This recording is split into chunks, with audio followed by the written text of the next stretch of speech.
a saber un poco qué hay detrás de este borrador y le vamos a dar la bienvenida a Matías Cremonte. Él acaba de ser reelecto presidente de la Asociación Latinoamericana de Abogados y Abogadas Laboralistas, es abogado laboralista y nos puede poner un poco más en claro qué es lo que está sucediendo en esta discusión. Matías, ¿cómo estás? Acá Rodrigo y Lucas te saludamos. Hola, ¿qué tal? ¿Cómo andan? Bien, todo bien. Gracias por estos minutitos aquí con el programa La Unión. Bueno, primero a priori, digo, recién hablábamos en la introducción del tema, no hay un texto oficial, como que se está dando el detalle a cuentagotas. ¿Vos cómo ves este análisis y esta discusión que se está dando sobre la reforma y qué identificás como puntos críticos en la discusión? Bien, veamos el derrotero hasta hoy, digamos, pasémoslo en limpio de algún modo. En diciembre del año 2023 asume este gobierno, dicta el DNU 70, lo recordarán, Ujú. desreguló gran parte de la economía, incluyó un capítulo de reforma laboral, que tuvo una vigencia de poquitos días porque inmediatamente una medida cautelar la dejó sin efecto y luego una sentencia definitiva de la Cámara Nacional de Apelación al Trabajo declaró su inconstitucionalidad. Es decir, ese intento de reforma laboral regresiva no tuvo vigencia casi algunos poquitos días. Pero el año pasado, en julio, se sanciona la ley Bases, que también tiene un capítulo sobre reforma laboral que está plenamente vigente. Es decir, ya hubo una reforma laboral no tan ambiciosa ni abarcativa como había sido el DNU 70, pero sí muy profunda. Entonces, yo creo que, según lo que está trascendiendo ahora, de mínima, lo que están proponiendo, lo que presentarán, según trascendidos, después del 10 de diciembre, cuando cambie la composición del Congreso, será lo que estaba en el DNU 70 y no fue incluido en la ley bases, o sea, de mínima volver sobre eso que ya sabemos era un intento de qué piensa este gobierno, de aplicación, digamos, intento de aplicación y sanción de lo que este gobierno piensa sobre lo que deben modificarse la legislación laboral. Ujú. Creo que va por ahí. ¿Crees, Matías, y ahora ya después nos metemos un poco más en lo puntual, pero digo, recién hablamos dándote el pie también a la presentación de que eh, el mundo del trabajo ha cambiado, ¿no? De alguna manera hay que discutir algunas cuestiones. Ahora, ¿de qué manera se discuten o cuál es realmente ese tipo de reforma que se quiere impulsar? Bueno, eso que planteas es clave, porque ¿quién puede oponerse a un debate sobre la necesidad de reformar una ley cualquiera o un modelo cualquiera? La cuestión en este caso concreto es cuál es el objetivo, cuál es la finalidad de esta reforma laboral. Porque recordemos algo, nadie discute que esta reforma es regresiva. ¿Qué significa esto? Va a quitar derechos, va a perjudicar a cada trabajador y a cada trabajadora que, digamos, en su relación laboral. Entonces, si el objetivo es, como lo plantea este gobierno, mejorar las condiciones del empleo, fomentar el empleo registrado, crear condiciones para que crezca la economía y se dinamice la actividad económica, bueno, eso es falso. Ujú. No va a ocurrir eso. No ocurrió ni en Argentina ni en el mundo, pero esto no es una exageración. Es decir, está estudiado, hay estudios de la OIT, de las Naciones Unidas, de la OCDE, que ratifican o corroboran que ninguna reforma laboral de estas características, cuyo fundamento era mejorar algunos indicadores económicos y sociales, tuvo como resultado ese mejoramiento. Entonces, eso hay que descartarlo. Ujú. Eh, ¿Por qué? Porque la legislación laboral es intrascendente para la creación de empleo o para el crecimiento económico. Ujú. Ahora, si nos invitaran a discutir una reforma laboral para mejorar la vida de las personas que trabajan, para revisar cuál es el tiempo de trabajo y el tiempo de descanso, eh, para que no existan accidentes y enfermedades y se naturalicen, eh, para que no esté tan desregulada la subcontratación y la tercerización, haciendo muy difícil el reclamo y generando mucha desigualdad dentro de un mismo establecimiento. Es decir, en fin, hay muchas cosas que uno pudiera pensar. Si el objetivo es mejorar las condiciones de vida y de trabajo de las personas. Ujú. Por eso digo que en este caso es difícil acceder a esta discusión porque parte de una premisa falsa. ¿Y por dónde pensabas, Matías, que viene entonces esta intención de la reforma? ¿Cuál sería eh, la argumentación, digamos?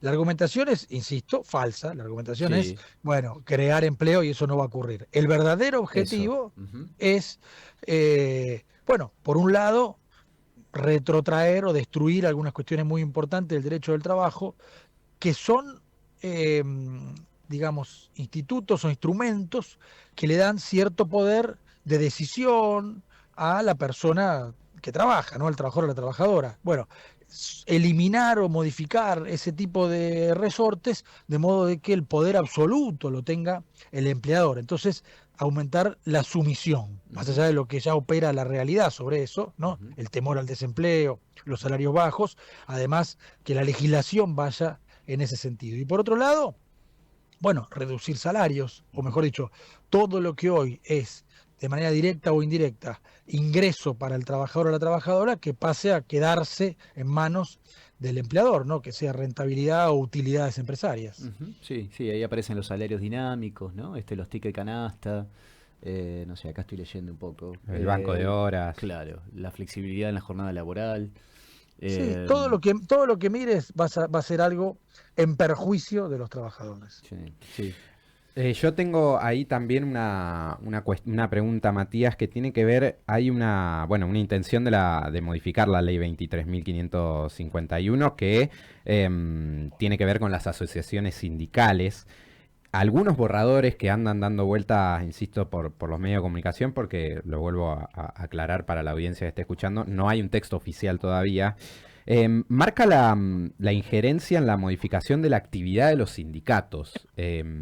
Hay también allí una intención eh, o por lo menos una gran intención de los últimos 30 años a esta parte, de querer atacar directamente la actividad sindical y reducir su poder.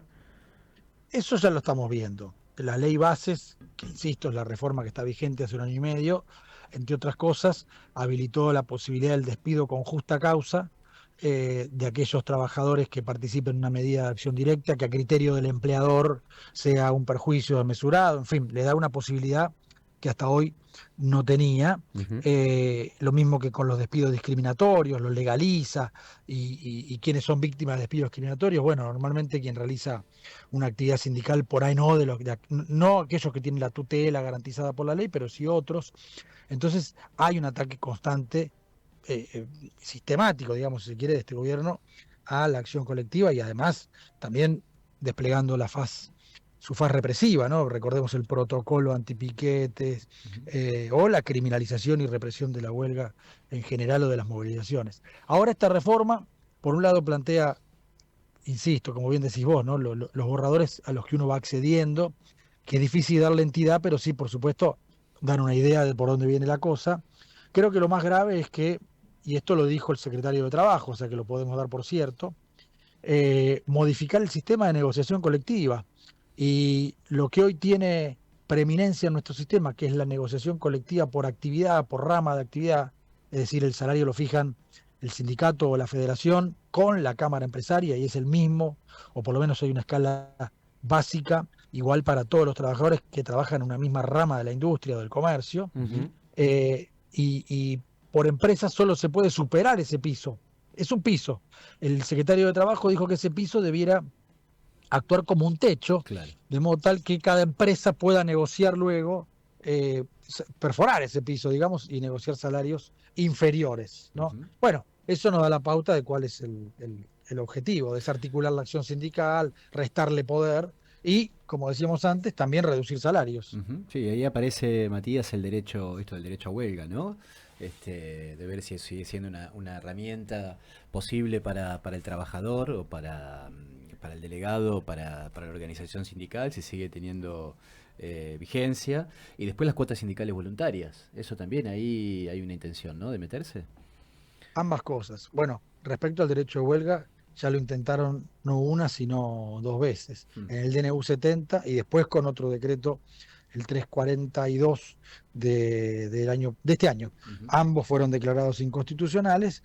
Lo que hacían era considerar que casi todas las actividades de la actividad económica en general eran podían ser consideradas servicio esencial y como tal podría limitarse el ejercicio del derecho de huelga. Y lo otro es efectivamente afectar el financiamiento de los sindicatos, ¿no? Ujú. Sí, sí. Estamos en comunicación con Matías Cremonte, abogado laboralista. Matías, te queremos agradecer por este tiempo. Te voy a hacer la última pregunta.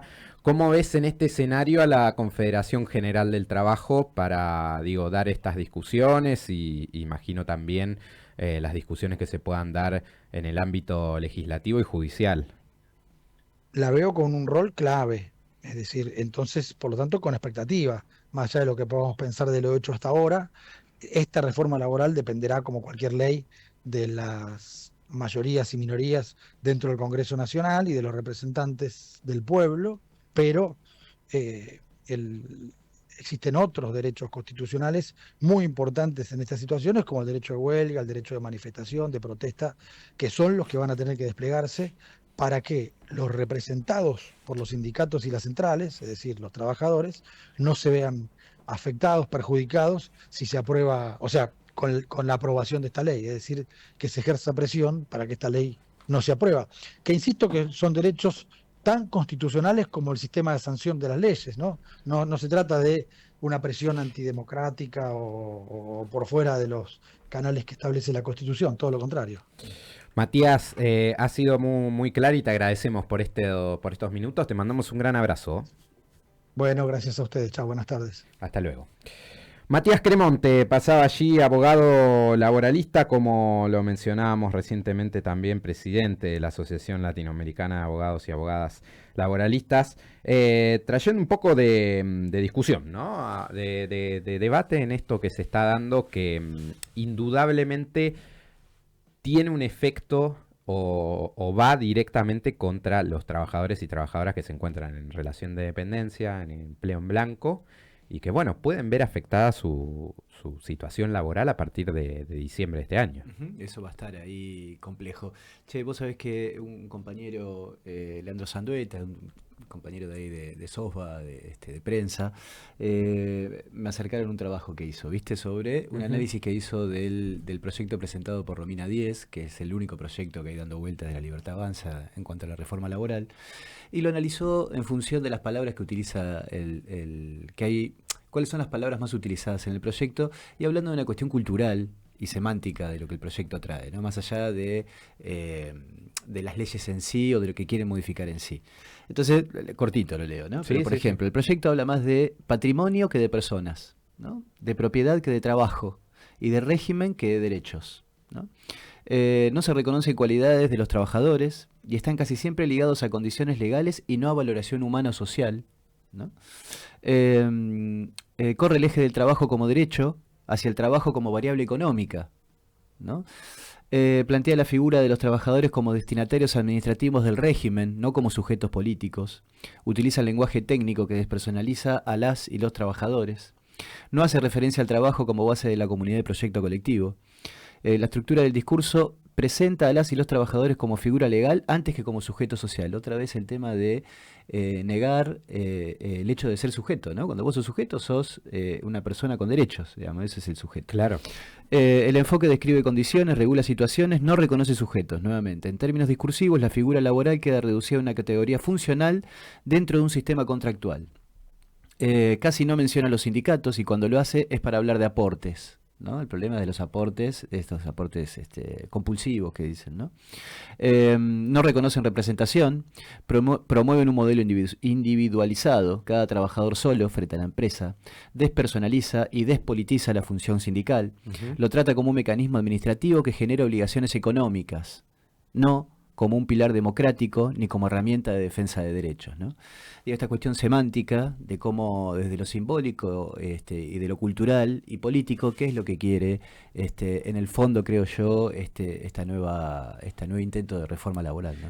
Yo creo que la discusión está ahí, hoy. Digo, hoy hasta que se presente el proyecto, sea ratificado en el Congreso Nacional, la discusión de acá a diciembre o hasta que se dé de manera oficial va a estar en lo semántico, claro, en lo discursivo. Por eso hay que estar muy, muy atentos también a esos términos, a esta cuestión de vender una modernización laboral. que es algo que llama poderosamente la atención y que seguramente para el que no está muy atento o muy inmiscuido en el tema, dice, bueno, nuevos trabajos, digo, ayer lo debatíamos con unos compañeros, este tema de que últimamente ha tenido mucho peso la uberización del trabajo para gente que necesita hacerse unos mangos de más o que vive dentro de la informalidad y que, bueno, justamente la modernización dice, bueno, me puede alcanzar a mí o no. Bueno, atentos a eso y a también cómo se presenta esa figura sindical. Sí, que lleva toda la precarización, ¿no? De alguna manera, el rumbo es ese. Había un comentario en redes que decía, bueno, pero a partir de diciembre el grillete me lo compro yo, lo pone también el empleado. Era bastante gracioso, pero digo, en ese gráfico. sentido explica un poco esto. Bueno, vamos a escuchar un tema, Rodri, ¿te parece?